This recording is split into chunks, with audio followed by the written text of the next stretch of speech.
तो हेलो दोस्तों, नमस्ते। कैसे हैं सब? आशा करते हैं बढ़िया होंगे। चलिए दोस्तों, आज की वीडियो में हम जानेंगे धन प्रबंधन के बारे में। धन प्रबंधन यानी मनी मैनेजमेंट। दोस्तों, धन प्रबंधन जानने से पहले मैं आपसे ये निवेदन करना चाहूंगा कि आप मेरे वीडियो को लाइक करें, चैनल को सब्सक्राइब करें और बेल आइकन को जरूर प्रेस करें ताकि मेरे आने वाले वीडियो आपको सबसे पहले आप तक पहुंचे। दोस्तों, जैसा कि आप जानते हैं कि हम अपने वीडियो पे फाइनेंस से जुड़े सभी प्रकार के जानकारियां लाते हैं और आपको हम अपने तरीके से प्रोवाइड करते हैं। तो चलिए दोस्तों, देर न करते हुए हम समझते हैं धन प्रबंधन के बारे में, जहां पे लिखा हुआ है कि मनी मैनेजमेंट। धन का प्रबंधन वो चीज है जो आज के समय में पैसा कमाना जितना महत्वपूर्ण है, उससे कहीं ज्यादा महत्वपूर्ण है पैसे को सही प्रबंधन करना। बहुत से लोग अच्छी आय होने के बावजूद आर्थिक समस्याओं से का सामना कर रहे हैं क्योंकि वे अपने पैसों को सही तरीके से उपयोग नहीं कर पाते हैं। मनी मैनेजमेंट हमें सिखाता है कि आपने अपनी आय को कैसे व्यवस्थित करें। जो भी हम सैलरी लेते हैं उसको हम कैसे व्यवस्थित करें, अनावश्यक खर्चों को कैसे रोकें और भविष्य के लिए आर्थिक सुरक्षा कैसे सुनिश्चित करें। इसलिए आर्थिक रूप से अगर मजबूत होना है, सफल जीवन में होना है, तो मनी मैनेजमेंट यानी धन का प्रबंधन आपको अत्यंत सीखना आवश्यक है। तो चलिए दोस्तों, अब हम सीखते हैं धन प्रबंधन यानी मनी मैनेजमेंट। जैसे मनी मैनेजमेंट, मैंने यहाँ पे हेडिंग तो लिख ही दिया है, चलिए मैं यहाँ भी लिख देता हूँ मनी मैनेजमेंट। धन का प्रबंधन, धन का प्रबंधन वो चीज है जिसमें अपनी आय को सही तरीके से खर्च करना या बचत करना और निवेश करना ताकि भविष्य में आर्थिक परेशानियों का सामना न करना पड़े। मनी मैनेजमेंट का शुद्ध और शॉर्ट में हम समझे तो ये तरीका होता है कि अपनी आय को सही तरीके से खर्च और बचत और निवेश करना ताकि भविष्य में हमें आर्थिक परेशानियों का सामना न करना पड़े।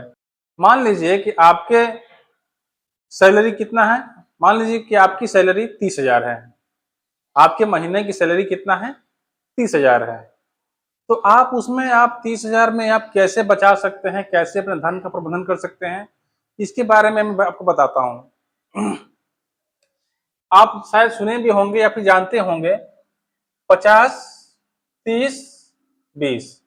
ये एक मनी प्रबंधन का एक फार्मूला होता है जो कि मैं बता रहा हूं आपको। जैसे मान लीजिए कि आपका 30,000 है सैलरी, ये आपका 30,000 क्या हुआ कि सैलरी हुआ। अब 50% में हम क्या करेंगे, 50% में हम अपने सारे खर्चे,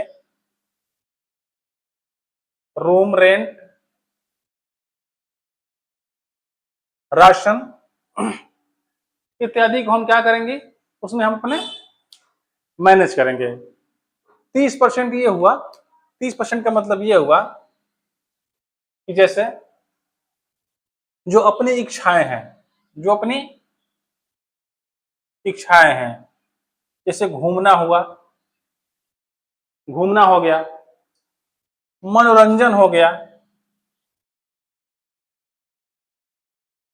मनोरंजन हो गया इत्यादि, इन सब में हम क्या करेंगे, अपना हम 30% खर्च कर सकते हैं। लेकिन आपको क्या करना है कि ये आपका 20% है, ये आपका 20% है, ये पूरा आपका 100% हो गया। लेकिन यहां बच रहा है हमको 20%। 20% क्या करेंगे कि हम अपना यहाँ पे निवेश करेंगे।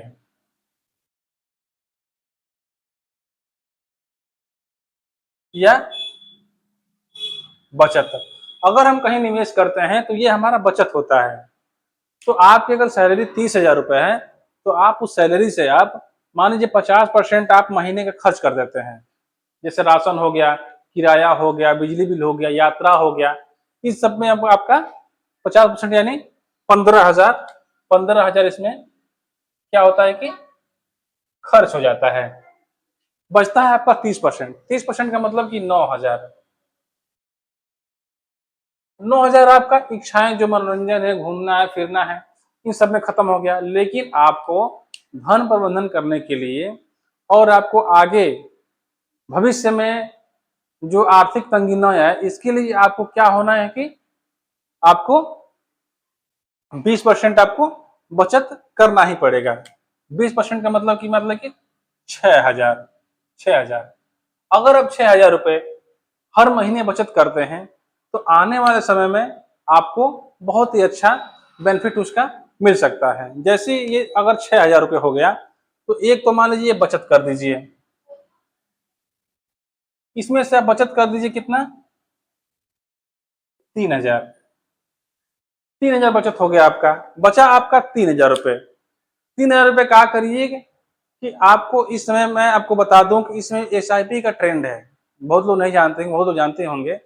एसआईपी का ट्रेंड है जो कि मैंने पिछले वीडियो में बताया था। एसआईपी, एसआईपी, अगर आप 3,000 रुपए से एसआईपी में हर महीने डालते हैं, एसआईपी में, एसआईपी में अगर आप 3,000 रुपए पर मंथ अगर डालते हैं तो अगर आप 5 साल कर दिए इसको, 5 साल अगर जमा कर दिए तो आपको 1.5 से लेके 2 लाख रुपए आपको इसमें आसानी से मिल जाता है। क्योंकि एसआईपी में आपका परसेंटेज कितना मिलता है, 12%। 12% से ऊपर ही मिलता है, लेकिन मिनिमम हम लोग या फिर जितने भी एसआईपी को जानने वाले हैं वो 12% इसका हम कैलकुलेशन करते हैं। और ये हम जो बताए हैं आपको 2.5 से लेके 3 लाख रुपए, वो आपको हम एसआईपी के थ्रू ही और 12% के थ्रू ही बताए हैं।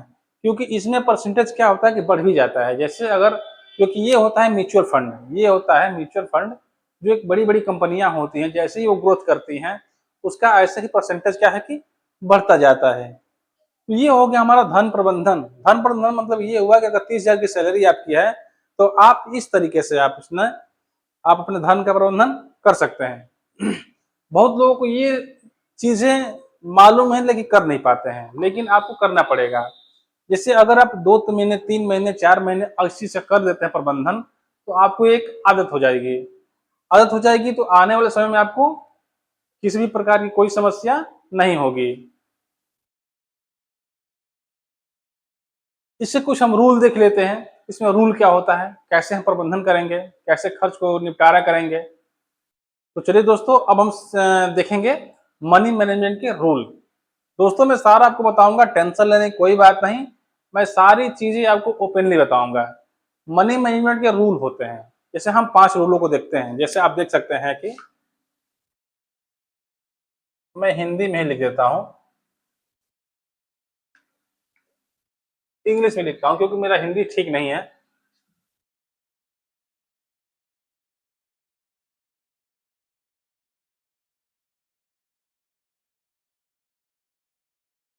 Rule of money management.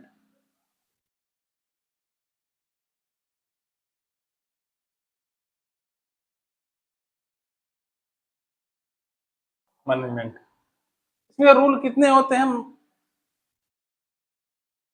5। अगर हम 5वीं अगर रूल हम समझ लिए अपनी इसको, तो आप अपने जीवन में बहुत कुछ अच्छा कर जाएंगे। पहला है कि हर महीने हम बजट बनाएंगे। पहला है कि हर महीने क्या करेंगे,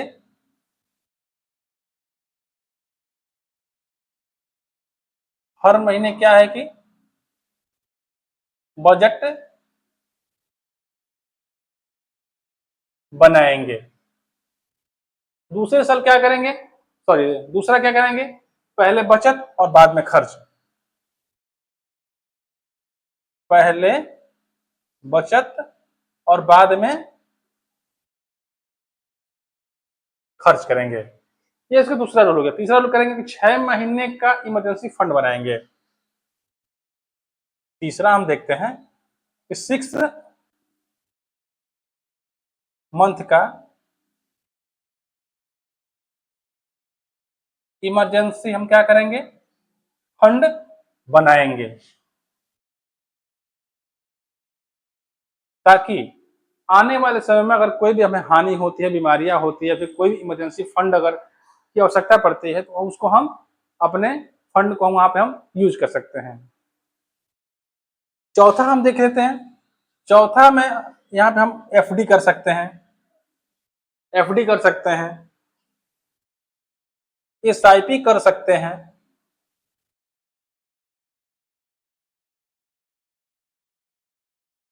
पांचवा क्या होता है, अनावश्यक कर्ज और क्रेडिट कार्ड से हम दूर रहेंगे। अनावश्यक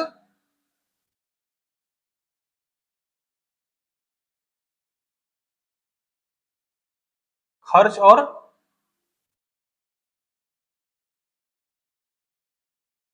क्रेडिट कार्ड से दूरी बना के रखेंगे।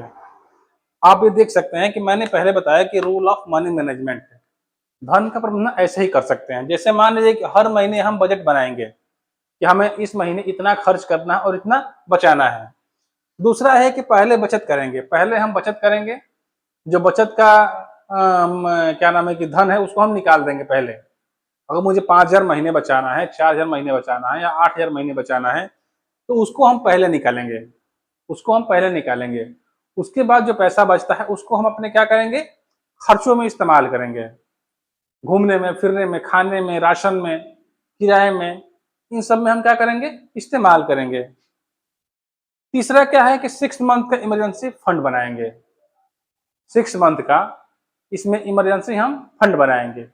जरूरी क्यों है कि बीमारी हो चाहे कोई भी आपदा हो, हमें बता के कोई नहीं आता है। ये कब आ जाए कोई नहीं जानता। आपके बच्चे बीमार पड़ गए, आप बीमार पड़ गई, कहीं किसी का एक्सीडेंट हो गया, तो उसमें हमें क्या करना है कि 6 महीने का इमरजेंसी फंड क्या करेंगे, बना के चलेंगे। और हमें अधिक से अधिक बनाना है, अधिक से अधिक बनाना है। चौथा में क्या है कि अगर जो पैसा आप बचत के लिए निकालते हैं उसमें आप एफडी कर सकते हैं, फिक्स डिपॉजिट, जो बैंकों में फिक्स डिपॉजिट होता है वो कर सकते हैं। अगर उससे अच्छा पैसा कमाना है तो आप यहाँ पे हर महीने क्या करेंगे, एसआईपी कर सकते हैं। एफडी में आपको मिलेगा 7 से 7.5%, एसआईपी में मिलेगा आपको 12 से 13%, या उससे ऊपर भी मिल जाता है। अगर अच्छी कंपनी को चुनेंगे आप, अच्छी बड़ी कंपनी को चुनेंगे, तो जितना ग्रोथ होगा उसके हिसाब से उसका क्या है कि परसेंटेज बढ़ता जाता है। लेकिन 12 से नीचे आपको मिलने की संभावना कम रहती है, तो इसमें आप पैसा अच्छा ग्रो कर सकते हैं। पांचवा क्या है कि अनावश्यक खर्चों से दूर रहेंगे। जैसे बहुत लोग होते हैं कि अनावश्यक खर्चे करते हैं। देखिए, एक अनावश्यक खर्चा ये होता है, जैसे मान लीजिए कि कोई इच्छा हो गई, एक इच्छा होती है और एक जरूरत होती है। जैसे आप देख सकते हैं, एक इच्छा होती है, एक जरूरत होती है। तो हमें क्या करना है, हमें इच्छा को बाद में देखना है, पहले हमें क्या जरूरत है उसको देखना है। इच्छा तो जितनी आप बढ़ाएंगे उतनी हो सकती है, वो आपके ऊपर है। लेकिन हमें जरूरत किस चीज की है उसको देखना है। पहले हम जरूरत पूरा करेंगे, उसके बाद जरूरत पूरा होने के बाद अगर कुछ हो पाता है, हमारे पास धन बचता है, तो और कोई इच्छा है तो हम इसमें कर सकते हैं। और क्रेडिट कार्ड से दूरी, अगर आपको भविष्य में पैसा बनाना है, पैसा कमाना है और पैसा बचाना है और अपने बाल बच्चों को सुखी देखना चाहते हैं, तो क्रेडिट कार्ड से दूरी बना के रखिए। या फिर ये तो बैंक का क्रेडिट कार्ड हो गया, लेकिन आपको उधार से बिल्कुल दूर रहना है। नमक रोटी खा लीजिए, दाल रोटी खा लीजिए, एक दिन उपवास कर लीजिए, लेकिन आप उधारी से, मैं ये जानता हूं कि उधारी से हमको क्या करना है कि दूरी बना के रखनी है। क्योंकि आदमी एक बार उधार हो जा ले लेता है तो उसकी आदत बन जाती है, तो वो उधार के चक्रव्यूह में क्या होता है कि फंसता जाता है। तो ये धन के प्रबंधन के कुछ नियम थे। अनावश्यक खर्चे कम करने हैं, क्रेडिट कार्ड से दूरी बनाना है, एफडी करना है, एसआईपी कर सकते हैं, और 6 महीने का इमरजेंसी फंड बना के रखना है। पहले बचत और बाद में खर्चा करना है। जो भी हम पैसा अपना बचत करना चाहते हैं वो पहले निकाल के रखेंगे। हर महीने हम बजट बनाएंगे, हर महीने बजट बनाएंगे, क्योंकि हर महीने कोई जरूरी नहीं कि हर महीने आपको एक ही समान खर्चा करना हो सकता है किसी महीने में कम खर्चा हो सकता है किसी महीने में ज्यादा खर्चा हो, तो उसका हमें प्रबंधन पहले से बना के रखना पड़ेगा। दोस्तों, मैंने मनी मैनेजमेंट के बारे में मैंने आपको एक सरल भाषा और आसान भाषा में बताने का प्रयास किया, और आशा करता हूं कि आप इस मनी मैनेजमेंट को समझ गए होंगे। दोस्तों, मैंने जो भी बातें बताई हैं, अगर आप कर लेते हैं, ये जो रूल हो गए हैं या फिर इसके पहले हम जो प्रबंधन के बारे में बताए हैं, अगर आप उसको अगर अमल कर जाते हैं या उसको आप जीवन में उतार लेते हैं, तो आप निश्चित ही एक अच्छे व्यक्तित्व की ओर और अच्छे खासे इनकम जो आपका आता है उससे आप बहुत सारा धन इकट्ठा कर सकते हैं। तो दोस्तों मेरा ये वीडियो आपको कैसा लगा आप कमेंट जरूर बताइएगा। अगर आपको वीडियो मेरा अच्छा लगा हो तो वीडियो को लाइक करिएगा, चैनल को सब्सक्राइब करिएगा और बेल आइकन को जरूर प्रेस करिएगा। और तथा आप मेरे जो भी वीडियो हैं आप अपने दोस्तों के साथ जरूर शेयर करिएगा ताकि उन्हें भी इसके बारे में जानकारी मिल सके। तो दोस्तों मिलते हैं अगले वीडियो में, तब तक के लिए जय हिंद, जय भारत।